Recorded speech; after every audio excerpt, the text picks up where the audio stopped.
Today we are making a Georgian soup called Kharcho and making it with chicken instead of beef. I made a chicken stock and you can find the recipe on my channel. There's probably about 10 cups of the stock in this pot and I'm going to bring it up to a boil. I've also picked the meat off of the chicken and I'm saving that for later. I'm going to put it back in the soup.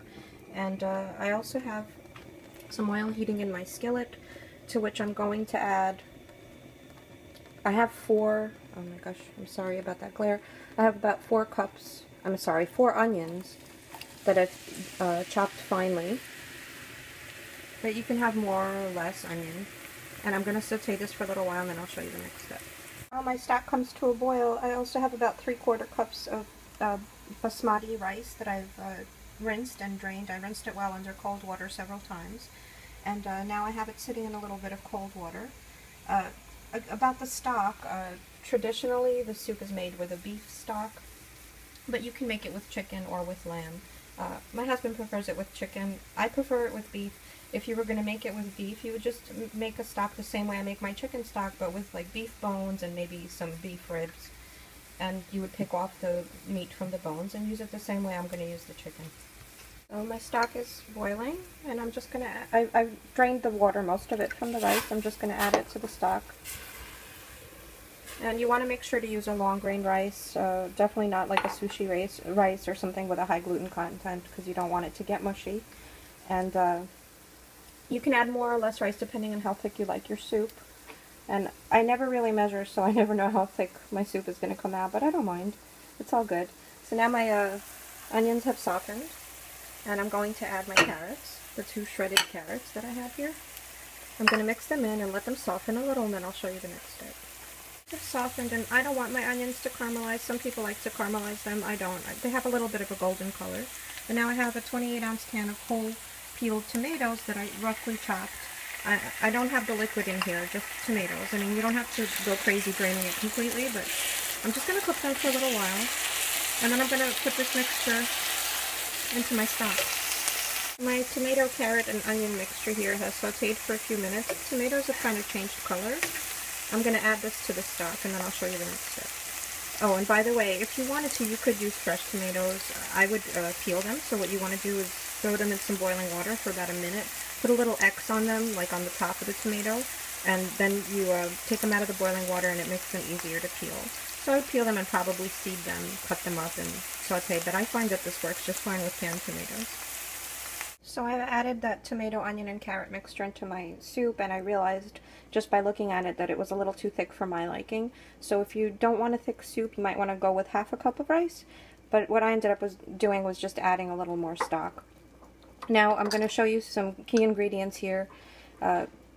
This is called tkemali. It's made out of a Georgian sour plum, and this one is green because it's made out of a young variety of tkemali plum. They also come in like this burgundy color.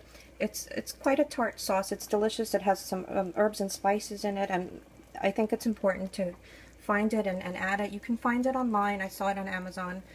It's tkemali, that weird upside down triangle kind of thing. Towards the end is an L, and then it ends with I.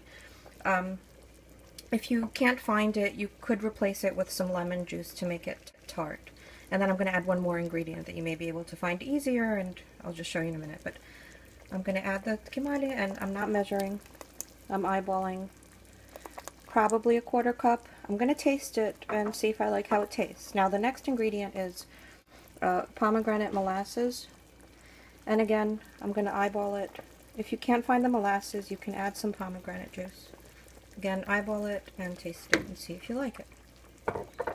So I ended up adding probably a good 3/4 cups of the tkemali sauce, that plum sauce, and I'll try to put a link down below for you guys.